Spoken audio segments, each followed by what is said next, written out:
அண்ணாத்தா சொல்லு அண்ணாத்தா. போன மாசம் வாங்கின 2 கத்திரிக்காய் கிடக்கு, மறு மாசம் பிறந்துருச்சு. அந்த 2 கத்திரிக்காயை வச்சு அருமையான கிரேவி பண்ணி தரேன். டக்கு புக்குன்னு ரெடி பண்ற மாதிரி இருக்கணும். 10 நிமிஷத்துல கிரேவி ரெடி ஆகும். அந்த மாதிரி இருங்க.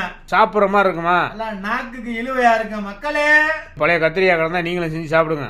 2 பழைய கத்திரிக்காய், வெங்காயம், வெள்ளைப்பூண்டு, பச்சை மிளகாய், குக்கர்ல எண்ணெய் ஊற்றி எண்ணெய் காஞ்சதும் கடுகுளுந்தம் பருப்பு, கருவேப்பிலை, சீரகம், நறுக்கி வச்ச பச்சை மிளகாய், வெங்காயம், வெள்ளைப்பூண்டு எல்லாத்தையும் போட்டு பச்சை வாசனை போகிற அளவுக்கு வதக்கணும்.